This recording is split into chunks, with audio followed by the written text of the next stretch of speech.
माऊलींनी स्वतः रेड्याकरवी वेद वदवला, भिंत चालवली, मग त्यांनी सिद्धीचा वापर केला ना. फार सुंदर प्रश्न विचारला, त्याबद्दल मी पहिल्यांदा तुमचं अभिनंदन करतो. की माऊलींनी ही जी गोष्ट केलेली होती ही सिद्धीचंच एक स्वरूप आहे. माऊलींना रेड्याच्या मुखातून वेद वदविला, गर्व द्विजांचा हरविला, चालविली जड भिंती, हरली चांगयाची भ्रांती. या अभंगामध्ये दोन्ही गोष्ट सांगितलेल्या आहेत. जे स्वतःला अत्यंत महान समजत होते अशा दोन्ही लोकांचं गर्वहरण करण्यासाठी, किंबहुना त्यांच्यामधला अहंकार दूर करण्यासाठी माऊलींनी या साधनेचा उपयोग करून दाखवला. तो कुठेही आणि कधीही केला नाही, योग्य ठिकाणीच केला आणि तो तेवढ्या वेळेपुरताच मर्यादित होता आणि त्या माणसाला त्याचे डोळे उघडावेत म्हणूनच तेवढा मर्यादित होता. माऊली चमत्काराला कधीही स्थान देत नाहीत. लोक चमत्कारापुढं नमस्कार करतात. वारकरी संप्रदाय ही साधना आहे. प्रत्येक साधकानं ते निष्ठेनं करायची आहे. माऊलींनी अष्टांग योग हा संप्रदायाला दिलेला आहे असा भाग नाही आहे. माऊलींनी भक्तियोगाची साधना करावी म्हणून वारकऱ्यांना ती साधना सोपी आहे. सर्वसामान्य व्यक्तीला ती साधना सोपी आहे म्हणून ती साधना करायला लावली. आता आपण कुंडलिनी शक्तीमधचं महात्म्य जे आहे ते अष्टसिद्धीमध्ये एखादा साधक जेव्हा जातो तेव्हा त्या अष्टसिद्धीच्या पाठीमागच धावतो. लोकांना चमत्कार करून दाखवतो. लोकांना वाटतं अरे बापरे, हा किती चमत्कार करतोय.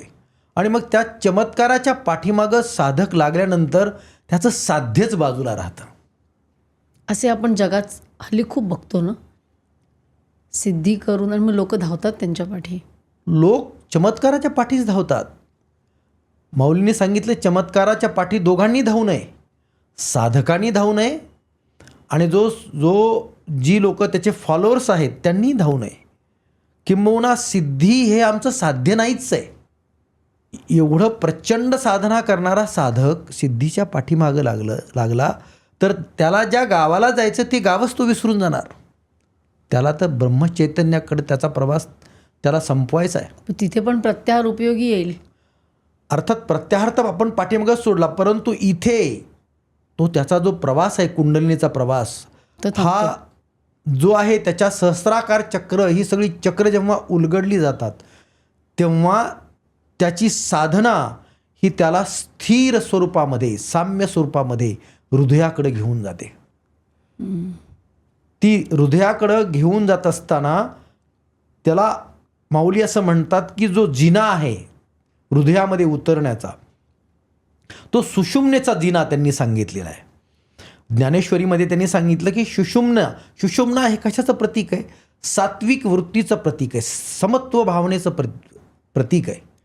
तुम्ही साम्य भावनेवर केव्हा स्थिर होता त्याचं प्रतीक आहे. आता तुम्ही कुणाला ऊच नीच काही नेणे भगवंत तिष्ठे भाव भक्ती देखून या.